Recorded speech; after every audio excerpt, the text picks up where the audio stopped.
Shumë të rinj janë ngritur për të protestuar ndaj ndërtimeve që pritet të bëhen në zonën e Zvërnecit dhe zonën e Nartës. Për të folur mbi këto protesta kam të ftuar në një lidhje direkt avokatin e njohur zotin Zaqi Islami. Avokat, faleminderit shumë për intervistën. Mirëmëngjes, faleminderit dhe unë për ftesën. Besoj se keni qenë nga afër e keni parë nga afër protestën dhe keni qenë madje edhe pjesë e protestës. Çfarë po ndodh realisht në Tiranë dhe kush fshihet pas këtyre protestuesve, pasi disa prej analistëve kanë deklaruar që janë të tjerë ata që kanë organizuar këtë protestë? Fatkeqësisht, protesta nuk ka kokë. Nuk ka as program. Është një protest rrëmuj që njerëzit dalin shprehin mendimet e tyre edhe indinjatën e tyre për ku po e çon kjo qeveri kuishlinge e vendosur me dhunë në Tiranë. Dhe e shikojnë që Shqipëria është mboshatisur, Shqipëri si ka nikur burrat dhe djemt dhe gratë dhe vajzat në emigracion, domethënë nga viti 90 deri më sot kanë nikur 2,5 milionë shqiptarë nga Shqipëria. Kanë ngelur një 800-900.000, nga të cilët një 300.000 ka futur në administrat ky sharlatani, ky. Fatmirësisht u takuam dhe bashkë, të pashë, domethënë. Po. Dhe ishte në transmetim direkt. Unë nuk kam marrë vesh tani kush e organizon protestën. Dhe kush e drejton. Shqiptarëve nuk u është thënë asnjë gjë. Thjesht u është thënë dilni, protestoni se po na marrin Zvërnesin. Jo zotëri. Nuk bëhet fjalë për Zvërnesin.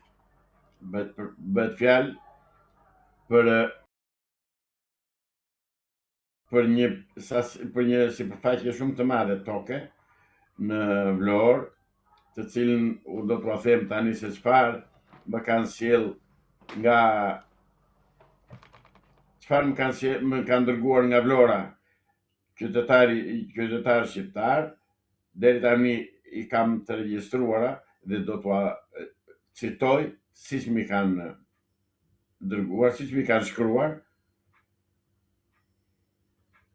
Një minutë të lutem.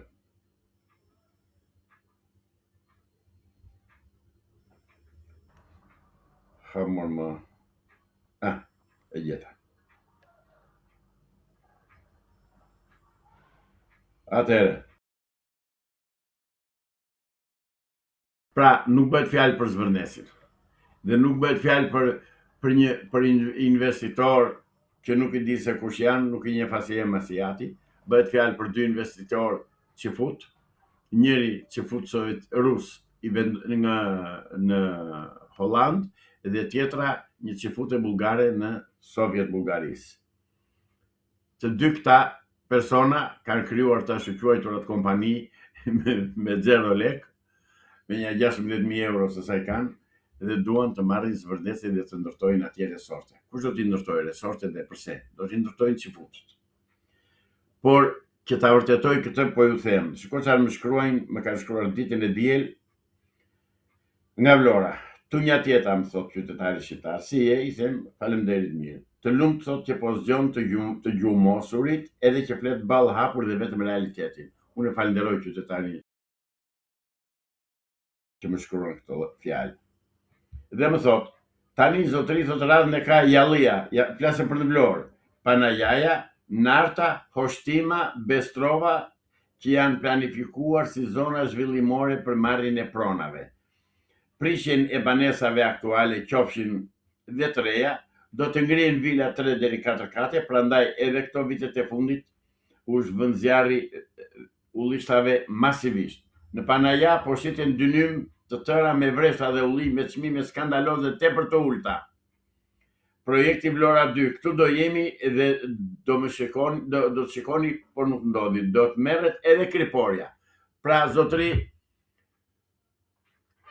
protesta bëhet sepse qeveria juaj i mia nuk është, po e gënjen popullin, po e shet terreni shqiptar, 16 do vinë investitorët huaj. Si se vërtet, do vinë kolonë që fut, do vinë, është plani që të vendoset 2 milion e ca kolonë që Avokat, fut. çfarë plani thoni kur s'kemi asnjë të dhënë? Se s'mund të jemi kaq të sigurt kur s'kemi asnjë të dhënë, asnjë dokument, asnjë plan Ju mos strategjik. doni që Kemi mund thjesht të vetë të që hynë kasafortat e Tel Avivit apo të Dinamës? kemi Jo, kushte zotëri. që edhe Ivanka Trump do të investojnë në Zvërnes dhe në ishullin e Sazanit. S'kemi Edhe nevojë të dhënë. Kushneri, të lutem, edhe Kushneri dhe Ivanka Trump i shërbejnë Izraelit në këtë rast dhe Serbisë, dhe jo Shqipërisë. Dhe kjo është deklaruar. E para, e dyta, thash që Avokat, janë dy cifu. një pyetje këtu, nëse nuk e ndërton Kushneri dhe Ivanka Trump, po e ndërton vendos që një resort, ta ndërtoj një po themi biznesmen shqiptar. A do ishit dakord ju që ta zhvillonte një shqiptar zonën e Zvërnesit dhe zonën e Sazanit? Në qoftë se duan që të zhvillohet, ta zhvillojë një shqiptar dhe në qoftë se do ishte me të vërtet për interes të shqiptarëve, atëherë do të bëhet thirrje shqiptarëve kush do që të intervistojë aty, të vejë në bank, të marrë kredi, të ndërtojë dhe të fitojë. Pra ju jeni Jo, dakord zotëri. për zhvillimin e asaj zone, për ndërtimet në atë zonë? Jo, në atë zonë jo, unë nuk jam dakord fare. Nuk jam dakord për arsye sepse aty ka një krim të jashtëzakonshëm ekologjik që i bëhet terrenit dhe bregdetit aty, bregut të detit. Por problemi është më i thellë akoma. Është shumë herë më i thellë, është shumë herë më i rrezikshëm. Problemi është që të largohen shqiptarët edhe të vinë kolonët që fut atje. Dhe këta e kanë bërë gati dhe duan ta realizojnë. Natyrisht që nuk do realizohet, se ne nuk do vdesin, jemi të gjallë akoma.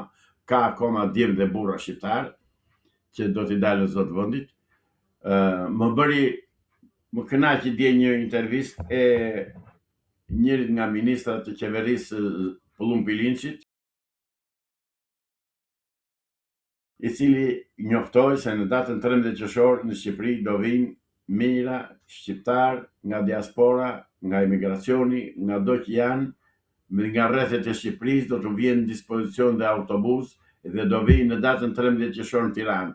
Pyetja ime për Pullum Pilinçin është kjo: këta do vinë për të hedhur valle apo do vinë për të përmbysur Edi Ramën? Këtë nuk e di. Këtë vetë na e thonë. Se po tjetë për të hedhur valle, e hedhin vallën vetë, ne marrim një orkestër popullore dhe hedhin valle. Tani, vinë tek turizmi. Jo pa qëllim, ka kohë që e gjithë media shqiptare i bën hosana barabat turizmit. Zotëri, turizmi dhe po e bëri një resort do ta bëj ai huaj se bën ti sfitoj gjë. Absolutisht, vetëm se të merr tokën e të heq mundësinë, ti jetosh në tokën tënde. Ky është turizmi. Ndërsa po që se duan të zhvillohet Shqipëria, po u a them unë se çfarë të bëj. Të lejojnë të zhvillohet dhe të subvencionojnë ngritjen e kopeve të tëra siç kanë qenë para 90-s në Labëri, në Kolonjë, në gjitha zonat e jugut, të kopeve, të dhënëve dhe të dhive. Lopëve. Një kjo, të subvencionojnë naftën e bujqve shqiptar dhe të prodhoj bujqësia shqiptare, të mbaj popullin në këmbë dhe të eksportoj madje. Këto janë goditur në mënyrë të tmerrshme. Janë goditur në zhvën shkelmi në fyt dhe nuk ngrën kokë, domethënë edhe kaq sa prodhojnë vetëm sa për të ngrënë bujqit shqiptar. Dhe kjo është politika antikombëtare që ndjek Edi Rama. Do ngrëm turizmin, thonë do bëjmë turizëm elitar. Ku që hyn punë turizmi o zotëri? Ore që të vete turist do kem lekët e mia. Me 150 euro pension apo 100 euro pension do vete unë të bëj turizëm? Jo zotëri. Pra është e qëllimshme hiqet dorë nga zhvillimi i ekonomisë dhe i prodhimit shqiptar dhe kthehet Shqipëria në një merkato ku vinë edhe një restorant ku vinë e hanë të huajt dhe ne bëjmë se i shikojmë ata sa të pasur janë dhe si i hanë drekët tona. Ndaj jemi kundër kësaj shqitjeje dhe këtij investimi, por do vi që këte protestë. Protesta s'ka kokë. Protesta s'ka program. Protesta s'ka drejtues.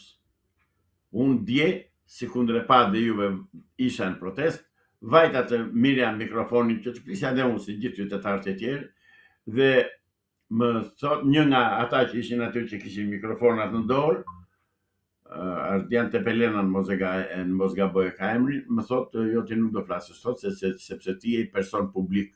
Këtë se kuptova fare. Edhe as kam për ta kuptuar ndonjëherë. Çfarë ti ke që do të silja unë protestës ose qytetarëve se do flisja me që jam person publik. Po, unë jam person publik. Dhe sa t'jem gjallë do jem person publik, nëse ju do më hapni dyert dhe kamerat për të folur.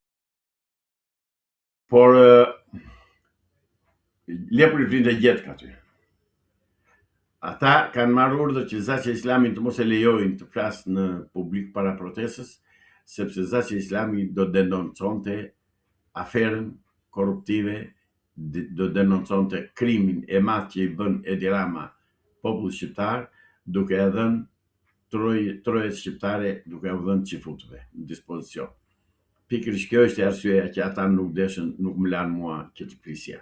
Mirë bën, të tyre i kishin ato pajisjet, por unë nuk di kush i mbështet atje, kush është personi që ka financuar për motorin, generatorin që furnizonte aparaturat me energji elektrike, kush i ka çuar mikrofonët dhe altoparlantet dhe tjera që në zërin të thash, që sepse ata i komandojnë njerëzit që do dalin të flasën, qytetarë të ndryshëm. Cili do po me sa di unë ju keni folur në një nga këto ditët në protesta. Në besoj pardje keni folur. Fola ditën e parë në mos gaboj, të dytën. Ditën e dytë fola unë protest, dje e morën nuk më lanë të flisja. Pse? Sepse e panë që kur fola herën e parë se çfarë do thoshja dhe çfarë flisja. Deri më sot nuk e di të kem folur ndonjëherë kundër interesit të vendit. Po ka ndonjë rast ose ka ndonjë pretendim dikush vit ma thotë që zotëri. Avokat, pse ka këtë masivitet kjo protestë? Masiviteti ka shumë arsye që ka masivitet sot. Ka shumë njerëz dhe ka shumë faktorë që i nxisin njerëzit të dalin në protestë. Dhe këtu kanë dorën e tyre edhe partitë politike. Po unë nuk kam parti politike që dalë aty. Unë jam adhetar shqiptar, unë nuk kam as parti politike, as funksion politik, as funksion shtetëror, as një gjë, unë jam një avokat privat. Dhe dalë edhe flas në mbrojtje të interesave të qytetarëve shqiptar. Por këta janë është vendosur me çdo kusht Partia e Punës së Shqipërisë në pushtet, me në kryerje Edi Ramës sot, që të marrin dhe të grabesin pronat e shqiptarëve. Po denoncojnë një aferë të pështirë. Pardje, ajo Bashkia e Tiranës shkon dhe i mbyll derën e hyrjes, rrugën e hyrjes familjes Peti në Sauk, të liqeni thatë, me qëllim që të mos hyjnë brenda në objektin e tyre, në pronën e tyre që kanë 10 vjet që shfrytëzojnë edhe që është pronë e tyre dihet. Dhe planin e kanë që u ambyllën derën, u ambyllën dhe biznesin, nuk i lënë që të shkojnë të punojnë, Bashkia e Tiranës, pas një lloj të drejtë ligjore, pas një lloj baze ligjore, dhe më thonë qytetarët që aty pas atij veprimi kriminal të Bashkisë Tiranës, të drejtorisë ndriçimit rrugëve, fshihet një politikan që është antar i qeverisë. Është e besueshme, sepse i zbën dispozicion bashkia në mënyrë më korruptive, vetëm të zbatojë urdhrin e atij. Pra këto janë metodat dhe pistollëqet që përdorin këta gangster, këta kriminal, këta bandit, këta hajdut. Avokat, kemi pasur mjaft të pjesëmarrje të rinjve dhe të reve në këtë protestë. Çfarë i shtyn që dalin protestë të rinj, të cilët edhe pasi mbarun protesta dalin në rrugët e Tiranës duke kërkuar që të lçohen nga kafja dhe të protestohet? Për këtë duhen pyetur organizatorët, të cilët janë anonim deri tani.